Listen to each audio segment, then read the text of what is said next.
meron pa tayong report, Glenn? Meron tayong report mula naman kay Venus Sarmiento.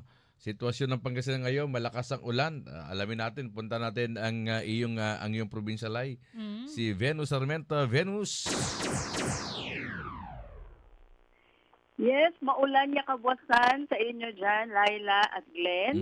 Dito po sa Pangasinan, sa tuwing sumisilip ang haring araw, ay napapangiti ang mga Pangasinenses sapagkat isang linggo na po silang nakakaranas ng malakas na pag-ulan dahil na rin sa epekto ng habagat ng bagyong Yudis at Maymay.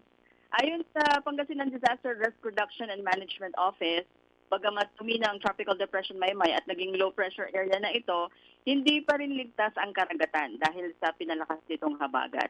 At sa monitoring nga ng Dagupan City Disaster Risk Reduction and Management Office, nasa alert level na ang water level ng Sinucalan River na nasa 6.82 meters above sea level. At posible pang tumaas ito dahil bagamat sumisilip na ang haring araw, kaninang umaga sumilip siya kaya nakangiti kami. Sinundan pa rin ito ng pag-ulan, kaya tuloy-tuloy ang pagdaloy ng tubig baha mula sa kabundukan.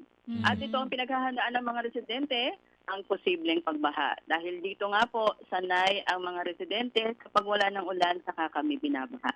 Ngunit ngayong umaga ng Biyernes, Laila at Glenn, pasabal sa lahat ng uri ng sasakyan ang mga pangunahing kalsada sa Dagupan City. At isang linggo na rin kanselado ang klase dito sa paaralan dahil sa pag-ulan. Bagamat yung pasok sa ibang paaralan at mga ahensya ng gobyerno ay ipinasakamay ng provincial government sa mga local government units or LGUs para naman sa localized attention. Okay, Venus. Dito sa Dagupan ay tuloy-tuloy pa rin ang pag-ulan. Venus? Yes, Glenn. Okay, kapag ganyan maulan kasi binanggit mo kayo na yung Dagupan, so paano yung mga palisdaang bangus diyan kapag pagtuloy-tuloy yung pag-ulan? Ano ang ginagawa ng mga mangingisda natin diyan doon sa kanilang mga fish pan na bangus?